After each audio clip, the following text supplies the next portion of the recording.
La revista de opinión Democracia, con la conducción y dirección de Gonzalo Rosero. No puede haber diálogo sin libertad de expresión. No puede haber diálogo sin libertad de expresión. Ella es el alma de un pueblo. Sin amilanarse. Sin amilanarse. Este Ecuador amazónico, desde siempre y hasta siempre. ¡Viva la patria! Combatiremos la corrupción. La de ahora y la de ayer. Y la que podría venir. La de dentro y la de afuera. La revista de opinión Democracia. Los temas realmente relevantes, analizados con la visión crítica del periodismo libre.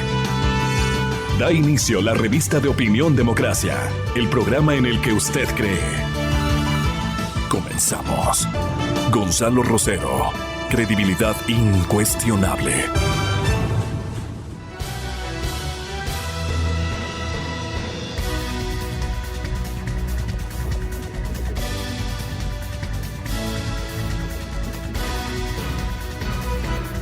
Buenos días amigos, estamos iniciando este día de trabajo. Soy Francisco Rocha, Gonzalo Rosero no nos acompaña en estos días. Están ya en nuestros estudios el economista Jaime Carrera y el economista Rodrigo Espinosa. Haremos un contacto con la señora alcaldesa de Ibarra, doña Andrea Asco, y también el economista Carlos Julio Emanuel. El tema propuesto es un poco cómo vincular la actividad minera en unos casos ilegal, la legal, la formal, la que se puede hacer, la economía del país. Esto, algunos dicen, seguimos en la línea estrictamente extractivista. Y claro, la presencia de los venezolanos en el Ecuador y sobre todo en esta mina de Buenos Aires que nos descubre una realidad nacional que es bastante preocupante. Se habla de que como 230 o 240 millones de dólares se habrían recuperado con las medidas económicas, con los ajustes, pero que 300 se fueron vía Colombia hacia Venezuela. Entonces, claro, uno dice ahí hay un desequilibrio económico. Entonces es un panorama difícil, pero les pedimos a ustedes, economistas, que veamos cómo encajar, si esto incluso nos sirve para replantearnos la política económica. Está pasando lo que debe pasar en este momento. Así es que, economista Carrera, bienvenido, buenos días. Un primer diagnóstico con todos estos elementos planteados para conversar esta mañana. Buenos días. Buenos días, Pancho. Buenos días a la audiencia. Un gusto estar con Rodrigo y con Carlos Julio, creo por teléfono. Uh-huh. Mira, en el Ecuador está este rato girando el debate en torno a la minería. Sí. Y hay que tener mucho cuidado porque queremos pasar de la era del petróleo a la era de la minería. Y luego de 50 años de petróleo tenemos un Ecuador, el que tenemos, uh-huh, lleno de problemas, con problemas económicos, problemas políticos, problemas sociales. Algo se ha avanzado, sí, en 50 años con el petróleo, pero no lo suficiente. El Ecuador debería ser otro Ecuador. Los últimos 12 han sido terribles. Los últimos 12 han sido de un retroceso realmente tremendo. Mira tú que el ingreso por habitante este año del país de $6,300 es el mismo del 2014. Y con una economía casi paralizada que tiene dificultades para reorientarse y recomponerse. A este ritmo de estancamiento económico en el próximo gobierno, incluso a fines del próximo gobierno, tendríamos un ingreso por habitante muy parecido al actual. Y si continuamos con este ritmo de crecimiento, en 50 años nos llegaríamos al ingreso de Chile y peor al de los países desarrollados. Esta premisa sirve para reflexionar que en el caso de la minería, al margen de estos problemas sociales que existen, problemas de migración, de delincuencia y una serie de factores, lo que el Ecuador debe debe reflexionar es que cualquier ingreso adicional de la minería, cualquiera, tiene que manejarse en un contexto de orden económico, de orden fiscal, con la generación de ahorros, en la perspectiva de no trasladar la dependencia del petróleo a la dependencia de la minería, que luego ocasiona desajustes económicos. El país no hace los esfuerzos que debe realizar para seguir viviendo de la lotería. Y el caso ejemplar es Chile, ¿no? Chile vive de la minería muchos años, pero Chile hoy es un país casi desarrollado, ha ahorrado los fondos de la minería, tiene una deuda pública baja, es un país que está mirando en otros... Se invierte, ¿no? Se invierte y él mira a Europa, dice, yo quiero ser un país desarrollado. Y hay algo que es interesante en el caso de Chile, ¿no? Me parece que hace 2-3 días hubo un informe de las finanzas públicas de la economía chilena, ¿no? Y dicen que la deuda pública PIB, que está en alrededor del 27,6%, ha bajado, se ha agudizado unas décimas en términos del PIB. Creo que ha subido muy poco. Y a pesar de tener una deuda pública PIB del 27% baja, hay una preocupación de todo el ámbito chileno, porque apenas ha subido la relación deuda PIB, imagínate. Y que la responsabilidad tienen la preocupación de que esa pequeña alza de la relación deuda-PIB afecte el riesgo país de Chile y la calidad de deuda, que es AAA. Imagínate el grado de concepción ya de Chile de la economía.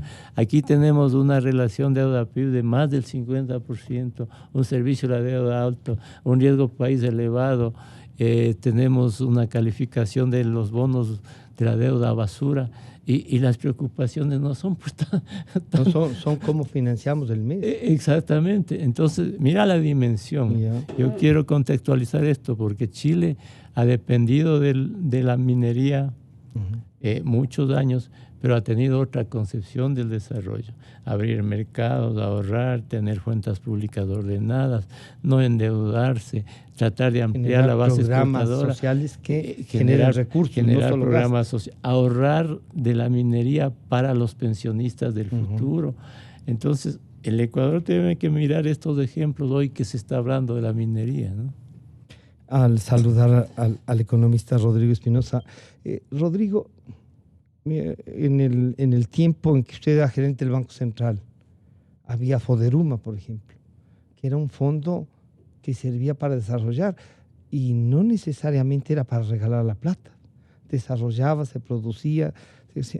¿Cómo empatar una economía esa? Que lo social no es que sea una carga de donde los pobres no van a poder salir, pero que este ejemplo nos sirva para ver qué hacemos con la mina de Buenos Aires, con los venezolanos que están. Usted nos había dicho una vez anterior, aprovechemos esta migración y busquemos, y algunos dicen, oiga, pero y los nuestros también están en problemas, son el 60% que no tiene un trabajo pleno, como se denomina, ¿no? ¿Cómo empatamos? ¿Cómo caminamos en a esa visión de que nos preocupe una variación de décimas de deuda, como en Chile nos recuerda Jaime? ¿No? Bienvenido, buenos días. Buenos días, muchísimas gracias por la oportunidad nuevamente de estar aquí y de conversar con Jaime y Carlos Julio posteriormente. Bueno, Jaime ha dicho unas cosas muy importantes.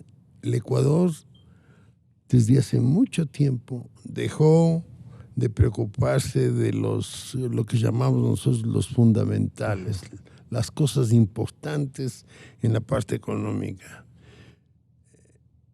Y eso nos ha generado problemas y nos sigue generando problemas gravísimos, porque la farra que tuvimos en la década pasada está generando que ahora estemos atravesando un estancamiento secular. El país no tiene posibilidades de crecer. Tenemos realmente que corregir los desequilibrios. Estamos obligados a cubrir esos desequilibrios. porque si no se cubren los desequilibrios vamos a tener serios problemas. Entonces, hablando, por ejemplo, de la intervención del Banco Central con el financiamiento de FODERUMA, era una cosa muy pequeña. Se introdujo un programa de desarrollo rural integral a través del Banco Central, porque si ahora se quejan de que los grupos excluidos no reciben servicios financieros, en esa época era terrible, ¿no? Y usamos apenas 100 millones de sucres y desarrollamos una política muy importante con esos 100 millones, porque tuvimos una gran ayuda de UNICEF. Y yo venía del Banco Mundial, en la época que yo fui director del Banco Mundial, el Banco Mundial desarrolló la política de desarrollo rural integral de McNamara, que fue una cosa muy importante. Entonces yo tenía interés de que el Ecuador haga algo en el sector del ejecutivo, pero en vista de que no se veía un manejo eficiente hacia corregir estos problemas sociales, es que nosotros decidimos utilizar con una metodología adecuada atacar este problema de los grupos más pobres del país, porque había un límite, me acuerdo, $175 del PIB. Del ingreso. El ingreso de los que beneficiados. Y se hicieron políticas. Además se manejaron con comunidades, con pero organizaciones. Sí, claro, pero se hicieron políticas muy importantes. Fueron la primera vez que el país hablaba de cuidado primario de salud, de la educación informal. O sea, a los niños antes de que ingresen a la escuela formal, enseñarles cuestiones que son muy importantes. Entonces, esta educación informal les generó un incremento de su identidad, porque eso es lo que trató de hacer la educación. Pero quizá esa disputa no generó que, decían, el Banco Central está en todo, tiene cultura, tiene esto otro, y terminó siendo una oficina de la Presidencia de la República a la que le ordenan que pase la plata. Se le utilizó después políticamente. El asunto era que el Banco Central, el Ministerio de Educación estaba feliz de que el Banco Central entre en un aspecto que el Ministerio no hacía. El Ministerio de Salud igual. Y con todas las entidades del sector público estaban muy felices de trabajar con el Banco Central, porque trabajábamos juntos con ellos, con el Ministerio de Agricultura. El Ministerio de Agricultura no se preocupó nunca de los más pobres. Y por primera vez había una gran cantidad de funcionarios del Ministerio de Agricultura que iban a asesorar a las pequeñas propiedades, acompañados del Banco Central. Entonces, se hicieron trabajos muy importantes, pero sobre todo utilizando, yo le diría, una metodología científica que fue muy aplaudida a nivel internacional, porque ese proyecto de desarrollo rural integral, que en parte fue copiado del Banco Mundial, desarrollamos en base a nuestra realidad, y un grupo interdisciplinario muy importante trabajó en el Banco Central en esto, y desarrollamos con un criterio muy positivo, pensando en el país, nada de política. Era lo más neutro políticamente. Lo que queríamos es mejorar la calidad de vida de los más pobres. Entonces, ¿eso es posible con alguna institución ahora? Enfocar más allá de un subsidio, enfocar el desarrollo. Eso deben hacer. Lo que se debe preocupar es dejar a un lado la política, como hizo Chile. Chile, ¿por qué decidió manejar bien la política fiscal, por ejemplo? Y tenía una política de desarrollo muy importante en beneficio de los grupos vulnerables. Por ejemplo, ningún país en América Latina trabaja para conceder el crédito a los excluidos mejor que Chile.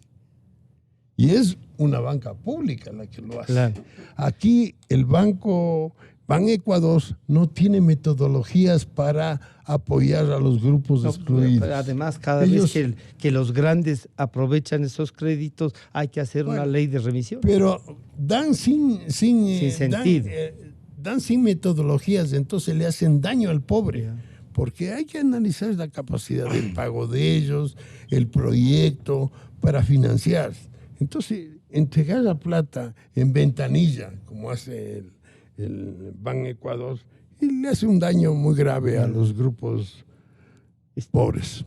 Está ya en línea telefónica el economista Carlos Julio Manuel, a quien saludamos. Están en nuestros estudios el economista Jaime Carrera y el economista Rodrigo Espinosa. Estamos conversando y le habíamos contactado a usted por dos temas. A propósito de la mina Buenos Aires, está la presencia de los venezolanos en Ecuador, que se vuelve evidente, los temas de la economía y en general también cómo enfrentar. Jaime nos decía, vamos a pasar de la era petrolera a la era minera. No, tiene que servirnos como experiencia qué hacer con esto y el manejo de la economía en este momento. Buenos días, economista. Muy buenos días, Francisco. Saludo a Rodrigo y a Jaime. Bueno, es un problema muy complejo el que atraviesa la economía ecuatoriana. Estaba escuchando a Rodrigo hace pocos minutos, no lo escuché desde el inicio, pero quiero imaginarme que estaba hablando era del programa que... El Foderuma, sí, del Fondo Rural Marginal. ¿Cómo no? Me tocó estar junto a Rodrigo y aprender de lo que Rodrigo hizo en ese importantísimo programa que luego, cuando yo ocupé la gerencia general del Banco Central, lo continuamos.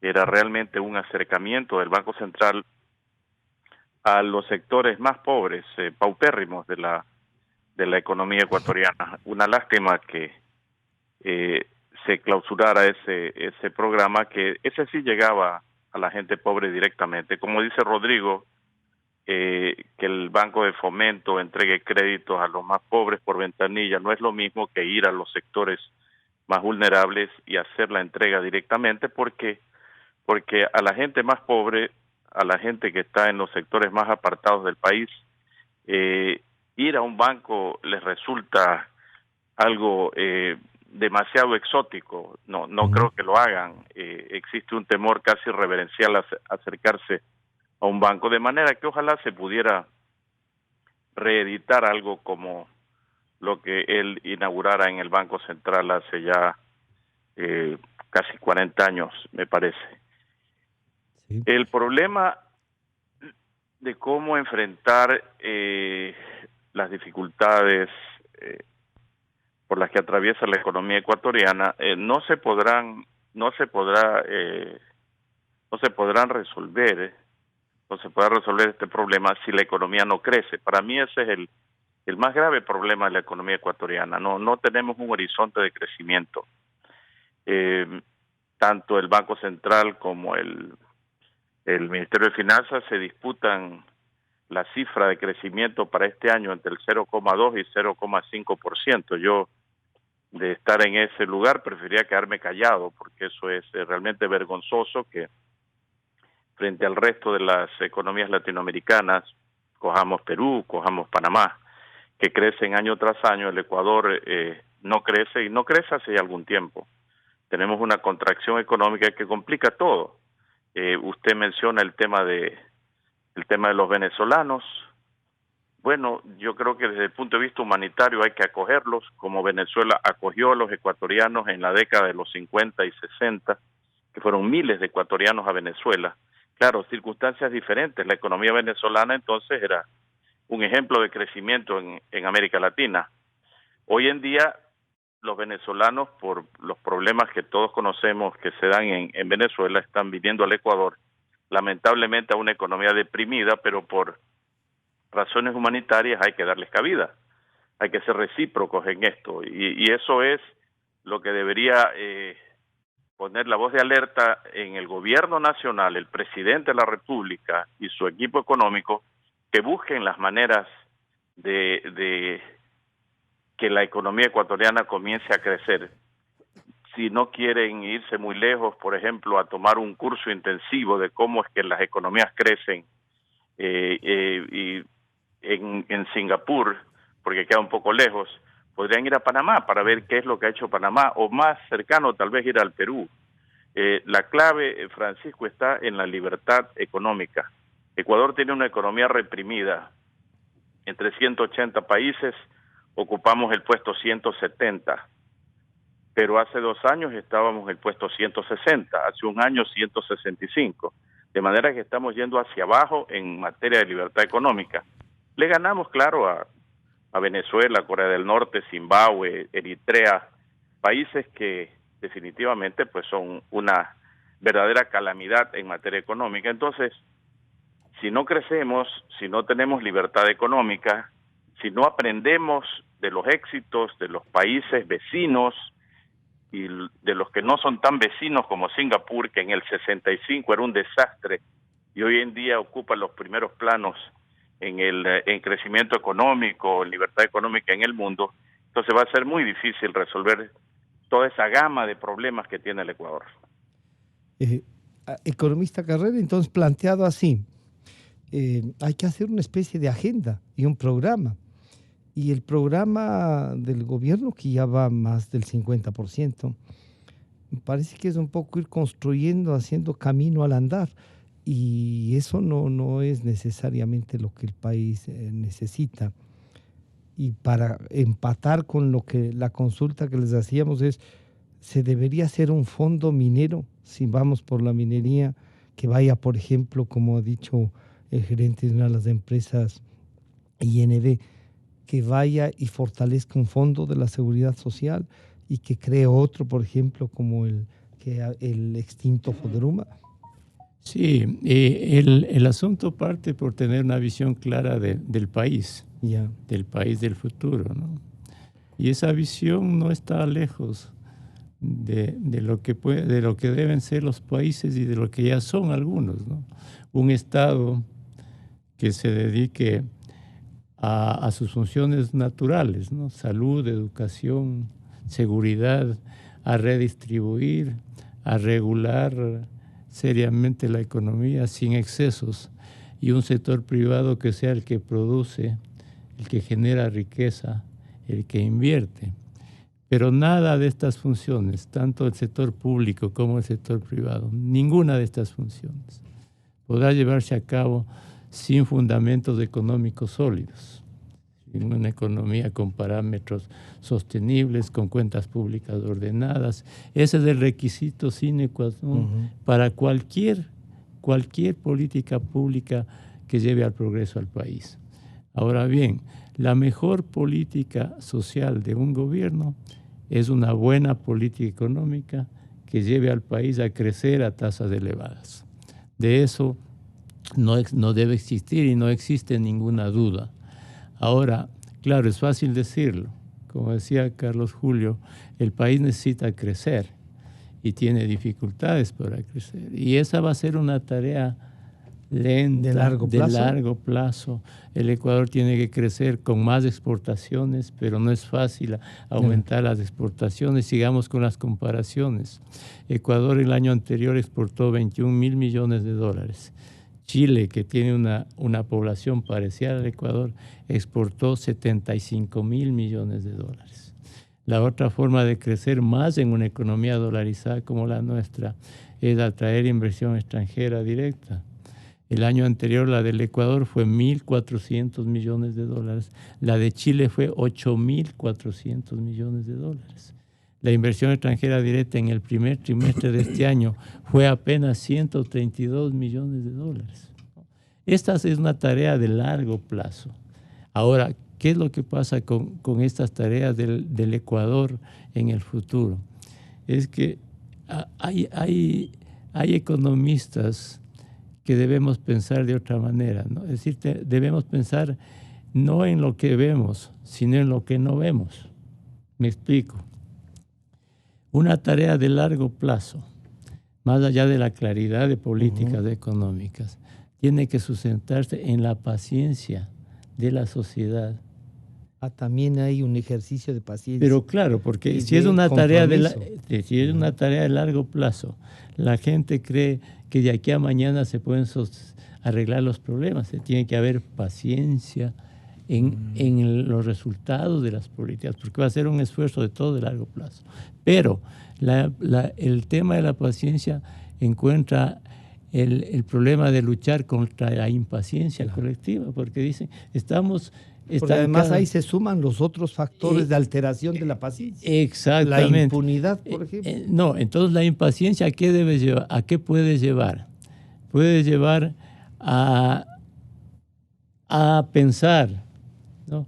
A pensar mal y a creer que la vuelta al populismo es lo que da los resultados, que las malas políticas, que es la más rápida, o que las malas políticas te pueden ofrecer resultados hoy, pero sacrificio en el futuro que nadie piensa. Entonces hay tentaciones para volver a desajustar las cosas, ¿no? Yo creo que ese es uno de los problemas principales que debe vencer una sociedad.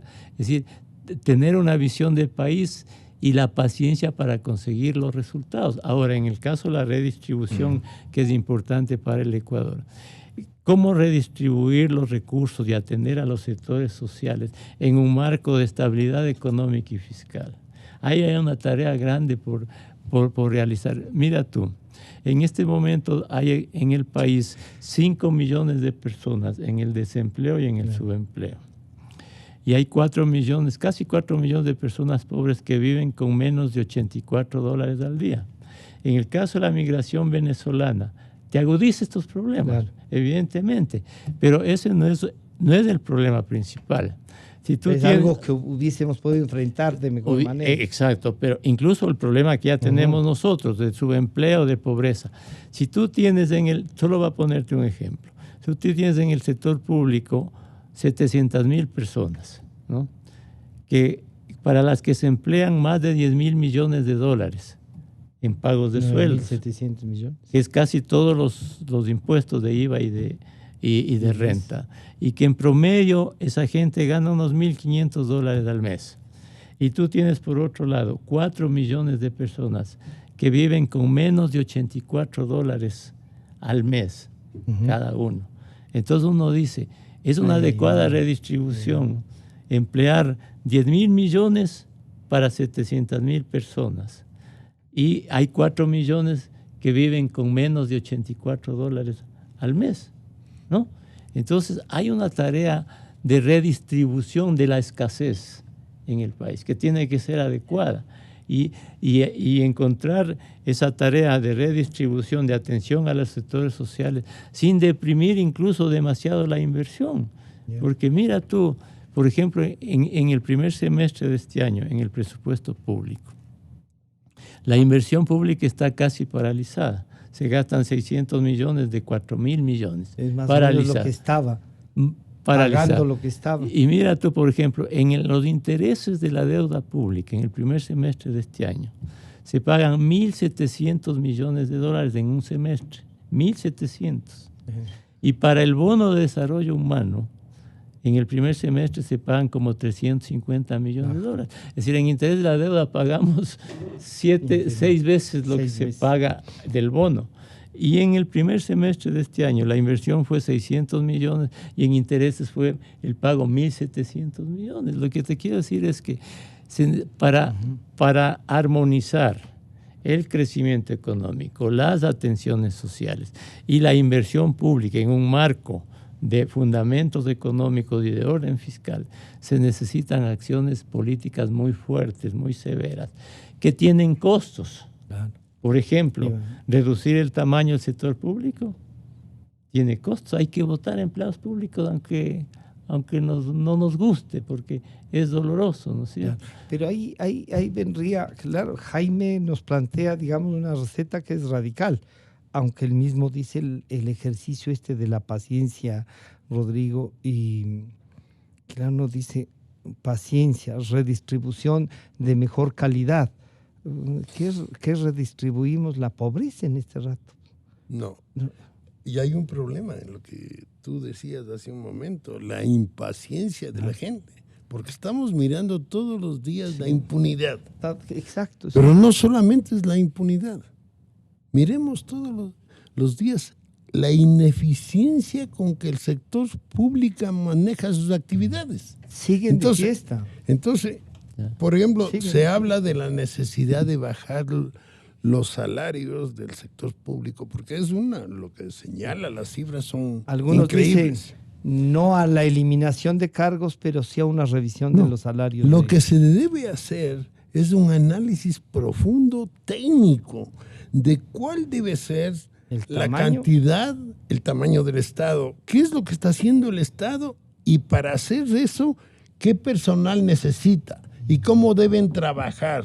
O sea, hacer un análisis de procesos. En base a procesos uno puede decir cuántas personas necesito. O sea, siempre mirando la posibilidad de que el sector público mejore su productividad, que es extremadamente baja.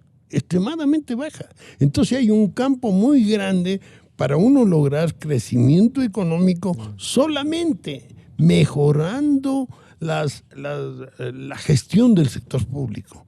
Si nosotros tenemos un Ministerio de Agricultura que se preocupa de la producción agrícola y de que está junto con los agricultores para mejorar la productividad del sector agrícola, eso va a ser mucho más importante que tener sentados un montón de gente aquí en los ministerios que no hacen el real trabajo que deben hacer de mejorar cómo la producción acercar agrícola. entonces, cómo acercar a eso, pero además, Rodrigo, cómo no dejarle sin trabajo mira, también. yo en mi experiencia he tenido la oportunidad de visitar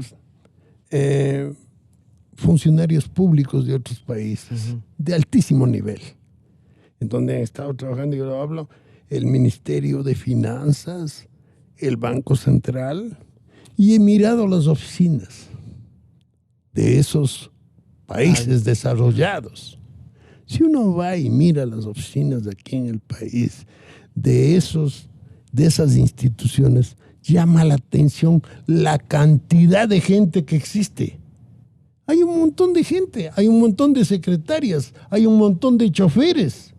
Si hiciera un análisis de procesos, qué es lo que debe hacer esa institución, y para desarrollar ese proceso eficientemente, qué cantidad de gente necesita, qué capital humano necesita, entonces sería muy diferente. Entonces la impaciencia también se presenta porque uno nota una ineficiencia en la gestión pública. Que mi importismo total, entonces. Ineficiencia, o sea, terrible. Entonces, muy rara vez uno dice, oye, este ministro me parece que es un tipo que sabe. Pero uno dice muy pocas veces eso. Ahora se encuentra con menos. Entonces, yo, por ejemplo, yo lo que veo, por ejemplo, el ministro de Recursos me parece una persona que conoce de su... de su estar gestión. en desacuerdo, pero sabe dónde querer. Sabe. Y ve que está haciendo cosas que son muy, muy útiles, muy positivas para el país. Pero hay otros que realmente da pena. Da pena lo que están haciendo, lo que dicen. Entonces, en minería tenemos un problema bien serio. ¿Cómo así el país dejó, por ejemplo, que se desarrolle Buenos Aires como se desarrolló? ¿Qué es ineficiencia del sector público? Como dejamos Nambija. Claro, es ineficiencia del sector público. Y otra cosa que dice Jaime, esos recursos deben servir. Esos recursos deben servir para permitir que los fundamentales de la economía sean fuertes. Y eso permite al gobierno desarrollarse y permitir al sector lo que habla Carlos Julio Manuel, la libertad económica. Debe haber libertad, no haber tanto trámite, tanta cosa, a veces los trámites están generados para dar empleo a unos 4, 5, 6, 10 empleados públicos y que ese trámite hace daño. No, entonces, no, aquí para hacer cualquier cosa le exigen un montón de papeles, ¿no? No se maneja eficientemente el sector público, da una pena. En cambio, Chile, lo que muestra Chile es que tiene un sector público extremadamente eficiente. Por eso es que la política económica es eficiente. Entonces, no puedes tener una política económica eficiente con un sector público extremadamente ineficiente.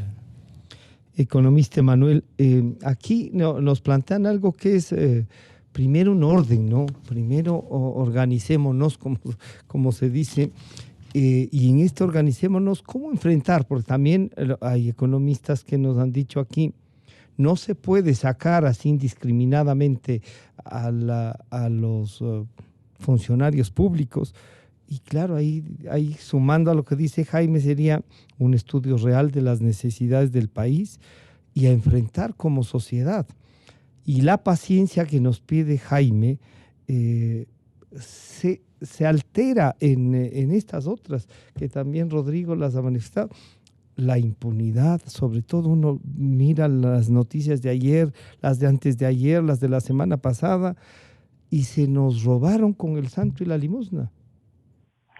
Bueno, en realidad el problema es de la impunidad y de la corrupción no solo es atinente al sector de la minería, Francisco. Es un problema que está presente en montones de sectores en la economía ecuatoriana, en el sector público sin duda. Mire la noticia de ayer que se encuentra en computadoras que estaban en la Presidencia de la República, el caso Arroz Verde, que ahora se llama Sobornos 2012-2016, donde aparecen también 18 empresas privadas, ¿sí?, involucradas en hechos de corrupción, concusión, extorsión, sobornos, etcétera. Entonces el problema es la corrupción. Hay comentarios también de que Rodrigo hablaba de funcionarios públicos, que los funcionarios públicos que están llegando actualmente a ocupar importantísimas funciones no son los más capaces, porque se habla también de que hay corrupción en esos nombramientos. Alguien decía, le escuché decir alguna vez que los funcionarios que llegan son escogidos a dedo, no necesariamente en función de méritos, sino en función de acomodos que se están dando. Entonces no tiene usted en la función pública a los funcionarios más capaces en las principales funciones del Estado. Yo tengo que decirlo por experiencia, Rodrigo tendrá también su opinión. Yo no veo en este gobierno un equipo económico, lo digo con franqueza. Está el ministro de Finanzas, pero ¿qué es un equipo económico? Es un equipo donde está el ministro de Economía, el Banco Central, el ministro de la Producción, de Industrias, Comercio, y un embajador que actúen mancomunadamente con objetivos claros y definidos. Yo eso no lo veo en este gobierno. Aquí no veo un plan económico, aquí no veo una estrategia económica, no la veo.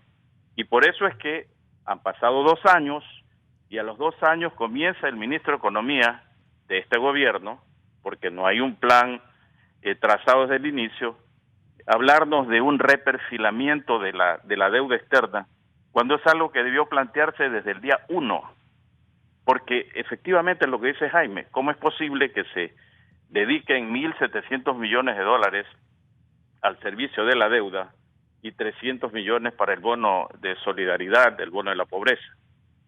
Porque no se enfrentó el problema de la deuda como muchos lo planteamos hace más de 2 años, que Ecuador no puede manejarse con el perfil de deuda que le dejó el gobierno de Correa.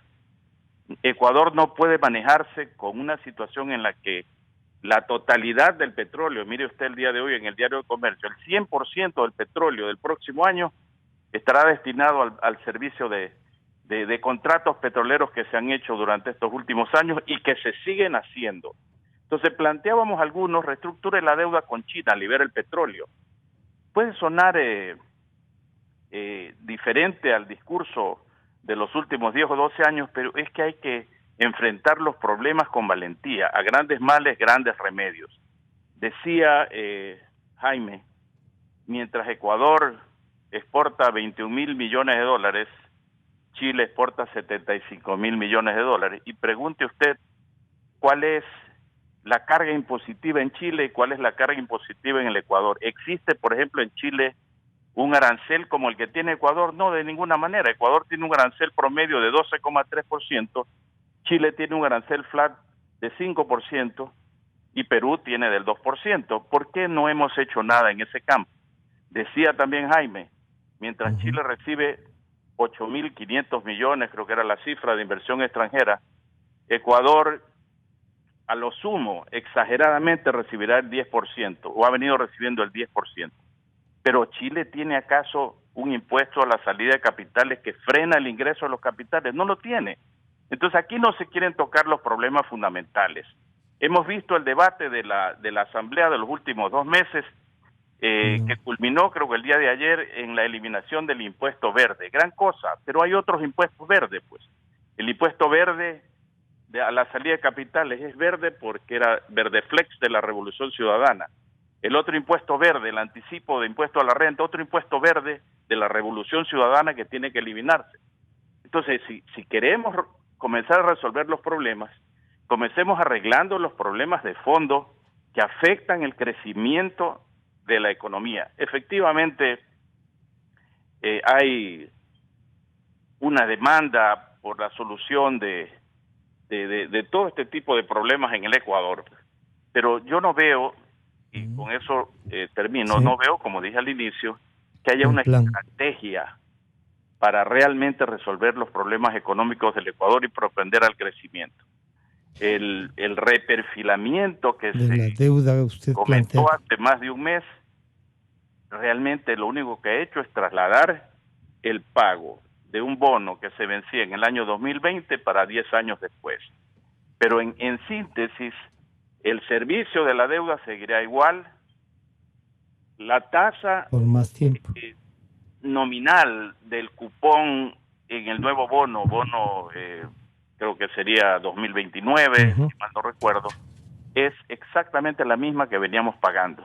Entonces, puede que se haya dado una reducción en la tasa efectiva, una ampliación del tiempo, para el que compra los bonos, porque los bonos se vendieron con un sobreprecio, con un premio, pero el Estado ecuatoriano, por ende el pueblo ecuatoriano, tendrá que seguir pagando una tasa altísima en el cupón de los bonos 2029, porque no hemos querido hacer un planteamiento a fondo de reestructuración de la deuda externa ecuatoriana. Jaime, esto significa, claro, la paciencia, dice, sí, vamos a hacerlo con paciencia, y creo que tú has logrado poner una palabra que la sociedad tiene que entenderla y magnificarla a ratos por lo que nos pasa. Pero ¿cómo vamos? Por reperfilar la deuda, enfrentar los pagos mensuales, tener el tema de decisiones políticas que complican. Ya hay ahí un Consejo de Participación Ciudadana que dice, vamos a revisar lo de la Corte Constitucional. Los otros dicen, cuidado, no se meta acá. Y la parte económica que parece está a un ladito, pero tiene una gerente del Banco Central que autorizó el uso de la plata del banco y sigue siendo gerente, ¿no? Sí, hay una ¿Cómo se hace equipo? Hay una serie de contradicciones de idas y venidas. Es porque efectivamente no hay un equipo económico sólido y coherente, ¿no? Sin ninguna duda. Está haciendo algo el gobierno, pero las dificultades son tan grandes.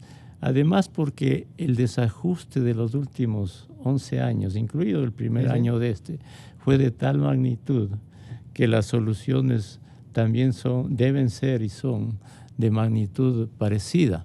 Pero déjame trasladar alguna reflexión que me parece importante. Hace 10.000 años en Turquía se sembró la primera semilla y después comenzaron a generarse excedentes agrícolas y surgió el comercio entre naciones. En el año 1204, cuando Constantinopla fue invadida por los cruzados, los vidrieros de Constantinopla huyeron a Venecia. En Venecia los pusieron en la isla de Murano, de ahí surgen los famosos Muranos, ¿no? Sí, claro. Ya. Ellos comenzaron a inventar, a mejorar y a vender los vidrios a todo el mundo, a Asia, a Europa. Y ahí inventaron un vidrio transparente, ¿no?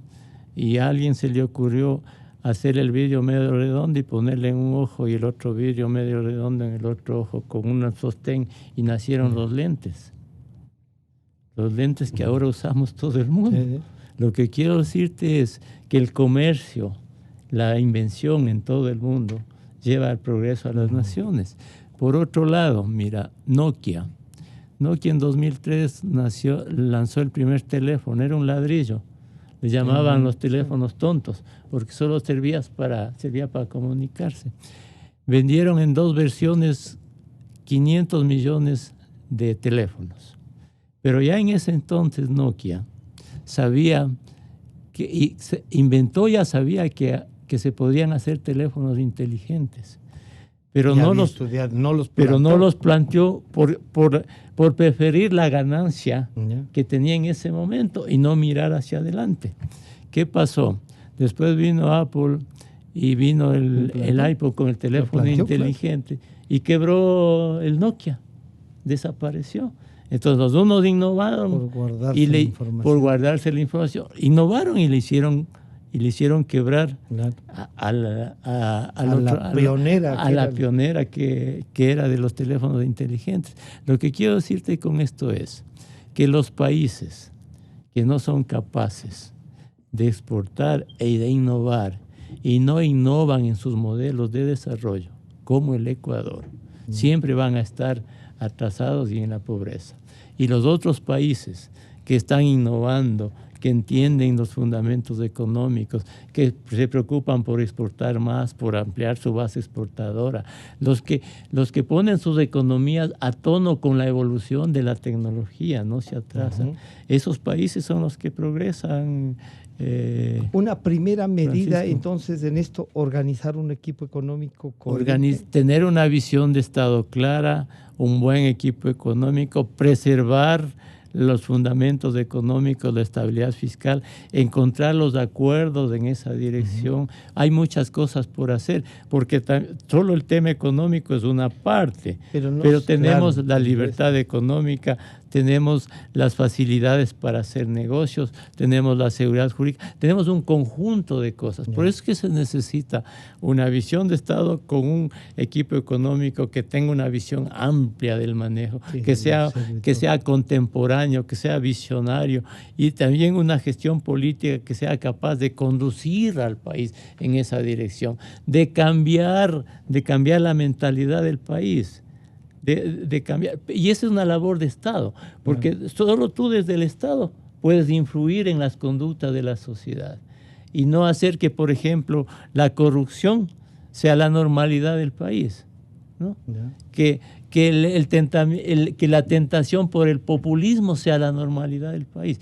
El Ecuador necesita otra normalidad que debe direccionarse a través del Estado, que tiene todas las herramientas, ¿no? Rodrigo, esa tentación del populismo puede volver.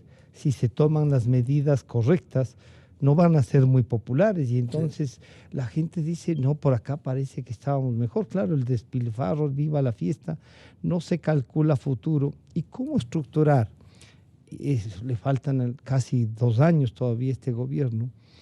Unas pequeñas metas y aplicar la paciencia. Oye, mira, una de las cosas que a mí me preocupa bastantísimo. ¿Cuál es la diferencia de Chile, de Singapur? Es el capital humano que maneja esos países. Y eso no le estamos dando nosotros prioridad. Un valor, ¿no? Entonces, el capital humano es clave. Tenemos que tener un ministro de Finanzas de los mejores, que conozca cómo manejar técnicamente las finanzas públicas. Necesitamos un ministro de Agricultura que conozca cómo mejorar la producción agrícola, y así en todos los campos. O sea, necesitamos eficiencia en el sector público, porque es ineficiente el sector público. Gastamos tanto en lo mal que hacemos. Podemos gastar muchísimo menos haciendo muchas mejores cosas, y adicionalmente liberar al sector privado de esa gran cantidad de impuestos, ¿no? Y dar más libertad para que la gente pueda producir, puede exportar, dar incentivos a la exportación, dar unas leyes que permitan que la inversión extranjera pueda venir al país, que no tengan problemas, ¿no? Entonces, para mí lo clave, lo que el Ecuador necesita urgentemente es mejorar el capital humano de los que nos están manejando. Y eso pasa por educación, pero también por escoger a los mejores.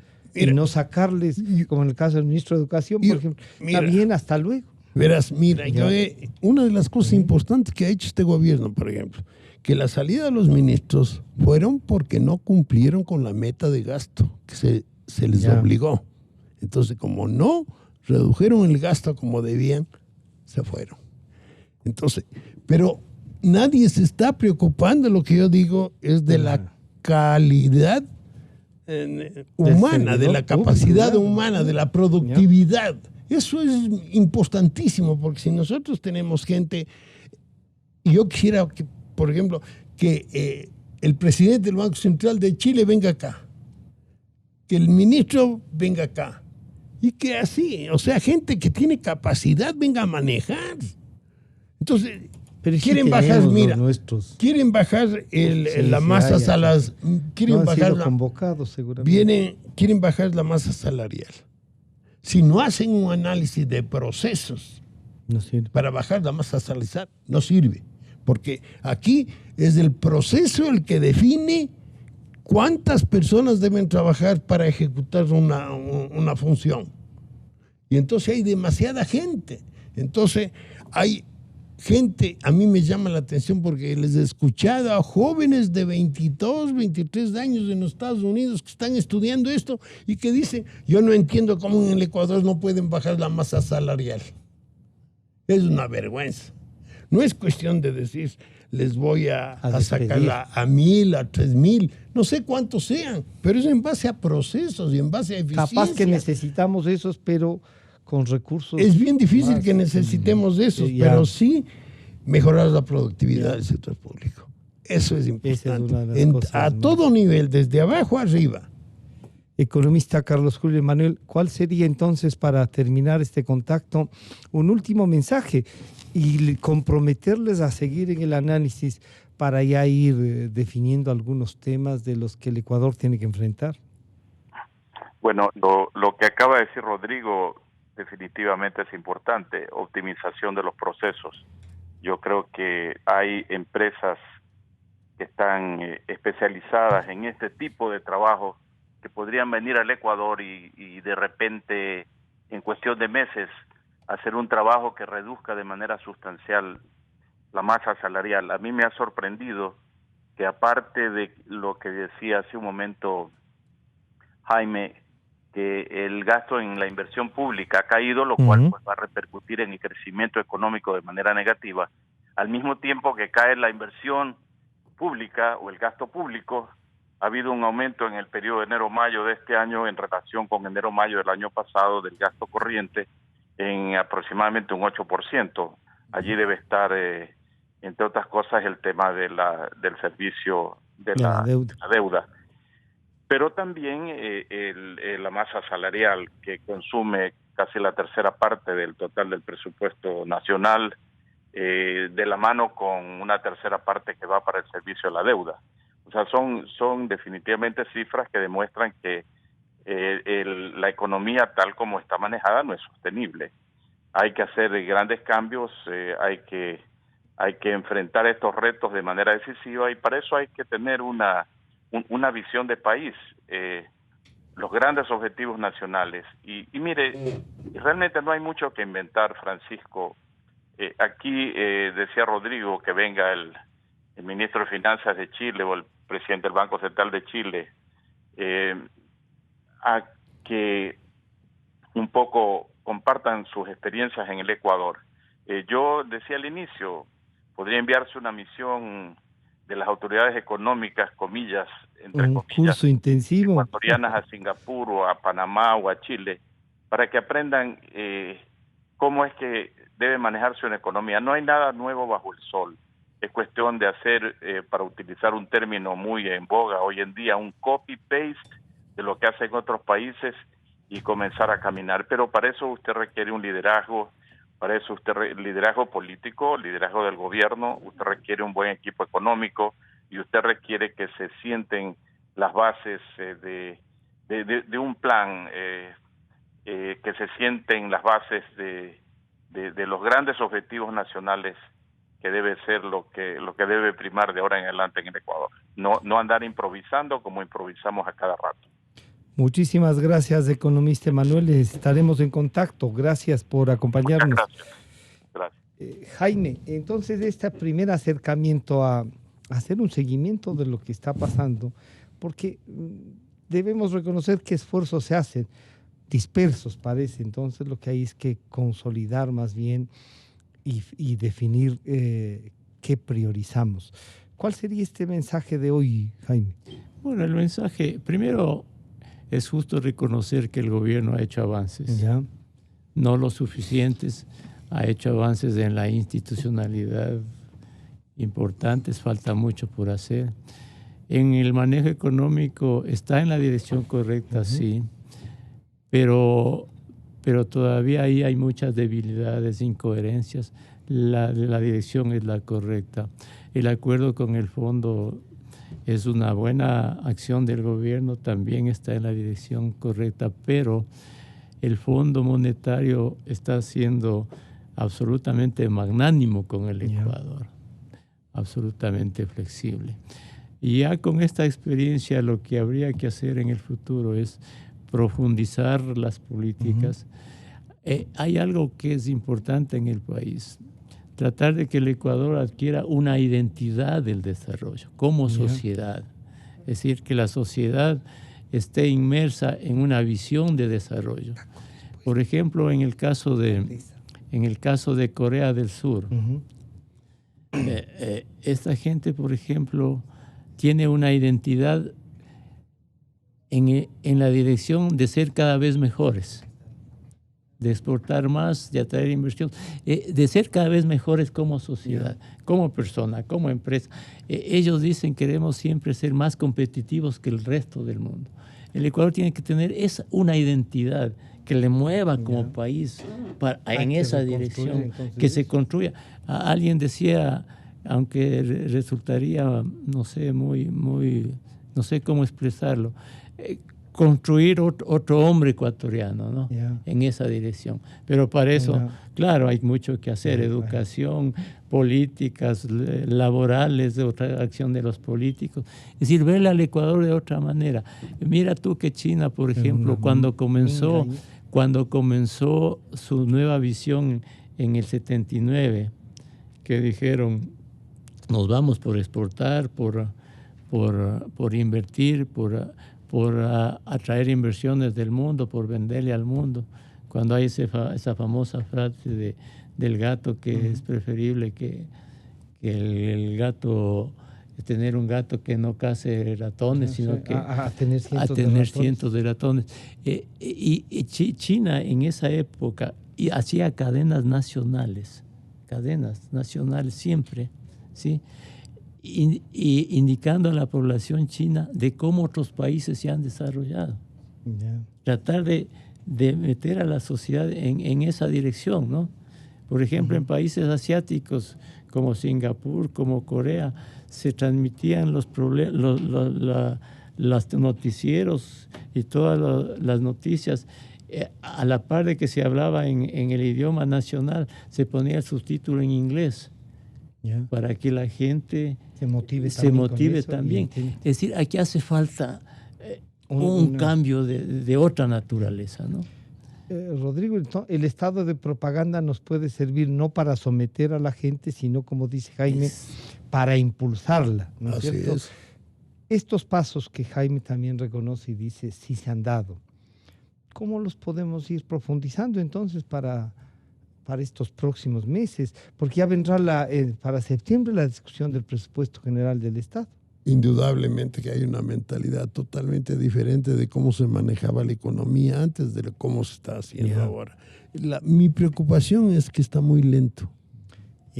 Y que exijo, no vas con la paciencia que nos pide Jaime. Pero sobre todo, exijo eficiencia. Ya. O sea, que hagan las cosas bien hechas, bien hechas. Por ejemplo, si quieren reducir la masa salarial del sector público, háganlo bien. No es cuestión solamente de eliminar gente, sino que tienen que pensar que la función pública tiene que manejarse de una manera más eficiente. Y para manejarse de manera más eficiente van a necesitar realmente mucho menos empleados que los que tienen actualmente. Entonces tiene que ser gente más capacitada y porque manejar las cosas del Estado, del país, peor es aún, mucho las más condiciones en las que han recibido. es mucho más importante que manejar una empresa privada. Entonces tiene que ser los mejores ecuatorianos los que estén ahí, la gente más capacitada. Yo les quiero agradecer a ustedes por acompañarnos. Enseguida estaremos con la señora doña Andrea Escaco. No hemos logrado tomar contacto, pero enseguida volvemos con el doctor Jorge Benavides y el arquitecto Patricio Donoso por el tema del Consejo de Participación Ciudadana y los de la Corte Constitucional. Agradecemos al economista Jaime Carrera, al economista Rodrigo Espinosa y al economista Carlos Julio Manuel. Muchas gracias a ustedes. Enseguida volvemos. Inicio de espacio promocional y publicitario.